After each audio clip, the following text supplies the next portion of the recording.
হঠাৎ করে টাকার দরকার হলে এই একটি আমল করুন, এমন জায়গা থেকে টাকার ব্যবস্থা হবে আপনি কল্পনাও করতে পারবেন না। হঠাৎ আমাদের এমন হয়ে যায়, কোটি টাকার মালিক, লক্ষ টাকার মালিক, টাকার তার কোনো অভাব নাই, কিন্তু হঠাৎ এমন একটি সময় এসেছে যখন তার কাছে একটি টাকা পর্যন্ত নাই। এমন অনেক সময় আমাদের নিজেদেরও কিন্তু হয়ে থাকে। তখন আপনি যদি এই একটি আমল করতে পারেন, ইনশাআল্লাহ এমন জায়গা থেকে টাকার ব্যবস্থা হয়ে যাবে আপনি কোনোদিন কল্পনা করতে পারবেন না। আমরা যখন অভাবে পড়ে যাই, যখন আমাদের টাকার খুব বেশি প্রয়োজন পড়ে, সর্বপ্রথম আমরা আমাদের ফ্রেন্ডদেরকে কল দেই, বন্ধুদেরকে কল দেই এবং আত্মীয় স্বজনদের কাছে কল দিয়ে বলি যে দোস্ত আমার তো টাকার দরকার। কিন্তু যখন কঠিন অভাবে পড়ে যাবেন, মনে করেন যে আপনারা এই মুহূর্তে টাকা লাগবে, এখন কি করবেন? আমি বলি যে বন্ধুকে কল দেওয়ার আগে, বাবা মাকে কল দেওয়ার আগে, আত্মীয় স্বজনদেরকে কল দেওয়ার আগে আপনি যদি আপনার রবকে কল দিতে পারেন, সেটা সবচেয়ে বেশি কার্যকর হবে, ঠিক কিনা? অনেকেই আমাদের কাছে বলে যে হুজুর কঠিন অভাবের মধ্যে আছে, কি করা যায়?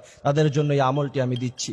আল্লাহ সুবহানাহু ওয়া তাআলা স্পষ্ট ভাষায় তিনি বলছেন, ওয়ামান ইয়াত্তাকিল্লাহা ইয়াজআল লাহু মাখরাজান ইয়ারযুকহু মিন হাইসু লা ইয়াহতাসিব। বান্দা, তুমি কোনোদিন কল্পনা করো নাই এমন জায়গা থেকে তোমার জন্য রিজিক আনবো, তুমি কোনোদিন ভাবো নাই, কল্পনাও করো নাই। ইয়ারযুকহু মিন হাইসু লা ইয়াহতাসিব, এবং অগণিত রিজিক দিয়ে তোমাকে ভরপুর করে দিব। কারণ পৃথিবীর মধ্যে যা আছে সবকিছু আল্লাহ পাকের। এই জন্য প্রিয় ভাইয়েরা আমার, আমলটি আমি বলে দিচ্ছি। আমলটি হলো, সর্বপ্রথম আপনাকে পবিত্রতা অর্জন করতে হবে, ওযু করতে হবে। ওযু করার পরে সর্বপ্রথম আপনি 19 বার আউযু বিল্লাহি মিনাশ শাইতানির রাজীম, আউযু বিল্লাহি মিনাশ শাইতানির রাজীম 19 বার পড়বেন। আউযু বিল্লাহি মিনাশ শাইতানির রাজীম 19 বার পড়ার পরে তারপরে আপনি 550 বার পড়বেন সুবহানাল্লাহ সুবহানাল্লাহ সুবহানাল্লাহ। এরপর 21 বার সূরা ইখলাস তেলাওয়াত করবেন। সূরা ইখলাসের অনেক বেশি ফজিলত। কোন ব্যক্তি যদি প্রতিদিন নিয়মিত 200 বার সূরা ইখলাস পড়তে পারে, আল্লাহ পাক